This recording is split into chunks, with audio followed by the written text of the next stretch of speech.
Bienvenue à la communauté d'études quotidiennes de la Bible.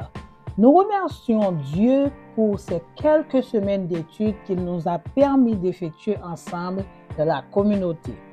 Nous remercions également tous les membres et les amis de la communauté parce que sans eux, cette aventure ne serait pas possible.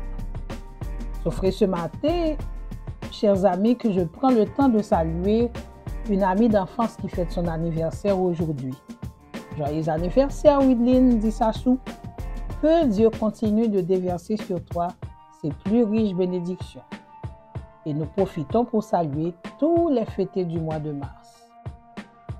Bonne étude à tous. Nous sommes arrivés à la fin de l'étude de la leçon 10, titrée « La leçon du passé ».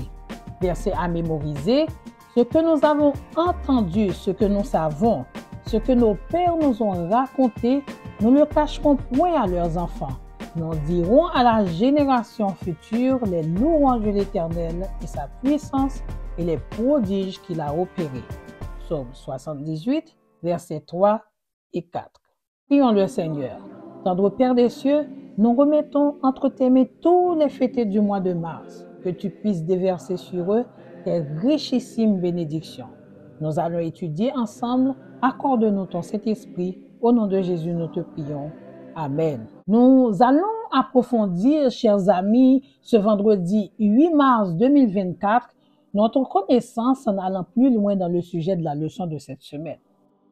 Pour ce faire, nous allons laisser un petit peu l'étude des psaumes pour analyser un chapitre respectif du livre des Actes et d'Hébreux pour déterminer le but ultime de la conduite souveraine de Dieu à l'égard de son peuple dans l'histoire. Selon l'encyclopédie canadienne, la souveraineté désigne, sur le plan strictement juridique, le pouvoir d'un État de se gouverner lui-même ainsi que ses sujets. Ainsi, dans le chapitre 7 du livre des Actes des Apôtres, avant la lapidation d'Étienne, il a expliqué avec brio le cheminement du peuple avec Dieu ainsi que sa souveraineté sur ce dernier depuis le choix d'Abraham, passant par la captivité du peuple en Égypte jusqu'à la terre promise. Le sermon d'Étienne donne des informations importantes concernant la trajectoire du peuple ainsi que la souveraineté de Dieu sur ce dernier.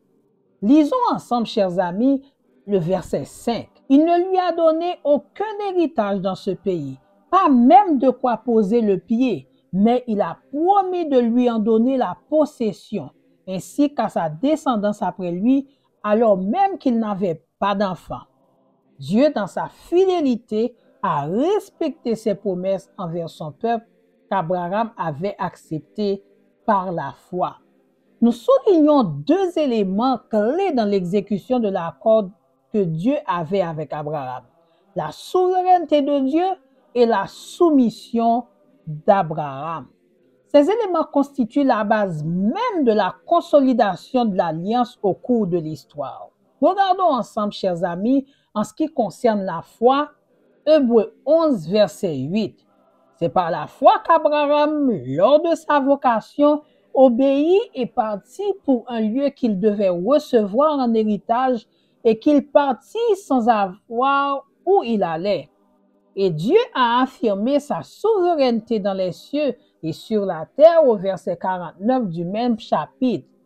Le ciel est mon trône et la terre mon marchepied. Chers amis, au cours de la semaine, nous avons analysé les psaumes historiques qui sont un témoignage de la fidélité de Dieu envers son peuple.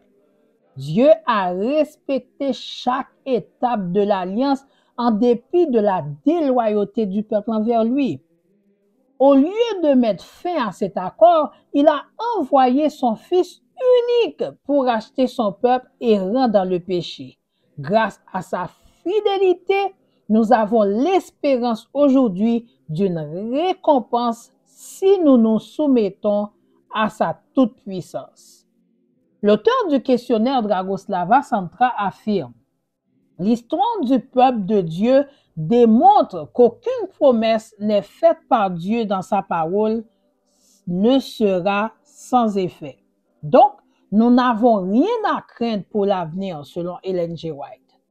Il ressort de ces considérations que si nous avons confiance en Dieu en obéissant à sa parole, dans sa fidélité, il accomplira de grands miracles dans notre vie.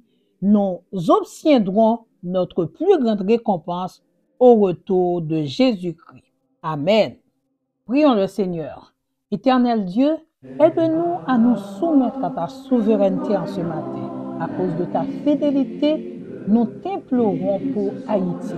Tourne ta face vers ton peuple en ce moment de détresse. Au nom de Jésus, nous te prions. Amen. Nous vous donnons rendez-vous à la semaine prochaine.